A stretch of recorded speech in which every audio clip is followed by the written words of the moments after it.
आवाज मानदेशाचा। मराठा आरक्षणाच्या मागणीसाठी मनोज जरांगे पाटील यांनी 20 जानेवारीपासून जालना येथील अंतरवाली सराटी येथून मोर्चाला सुरुवात केली असून शुक्रवारी 26 जानेवारीला मुंबईतील आझाद मैदानामध्ये हा मोर्चा दाखल होणार आहे।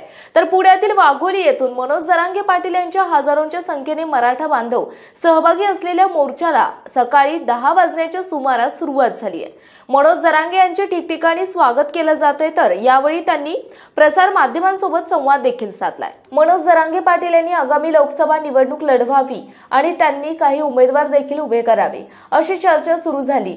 त्या प्रश्नावर मनोज जरांगे पाटील म्हणाले की निवडणूक लढवणं हा आपला मार्ग नाही, मराठा समाजाला आरक्षण मिळावं हाच माझा उद्देश आहे। राजकारण म्हटलं की फोडाफोडीचं आलंच, त्यामुळे आपलं समाजकारण सुरू ठेवायचं आणि जोपर्यंत आरक्षणाचा प्रश्न मार्गी लागत नाही तोपर्यंत लढा सुरू ठेवायचा अशी भूमिका त्यांनी मांडली। त्यावेळी ते म्हणाले, शहर असो की ग्रामीण भाग, मराठा समाजातील लेकरांसाठी हा मोर्चा काढला आहे। आम्ही तुम्हाला त्रास व्हावा म्हणून चाललो नसून एक दिवसासाठी शहरात जात आहोत, त्यामुळे तुम्ही एक तांब्या भरून पाणी दिलं पाहिजे।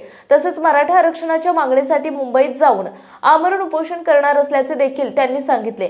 तसंच ते पुढे म्हणाले की मराठा आरक्षणाच्या मागणीसाठी ज्या कोणी नेत्यांनी विश्वासघात केला आहे त्या नेत्यांची नावे मुंबईत गेल्यावर जाहीर करणार असल्याचे त्यांनी सांगितले।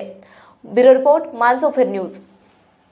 आपल्या जिल्ह्यातील तालुक्यातील लेटेस्ट बातम्या पाहण्यासाठी आजच मानसोफर न्यूज चॅनलला YouTube वर सबस्क्राइब करा आणि बेल आयकॉन प्रेस करा।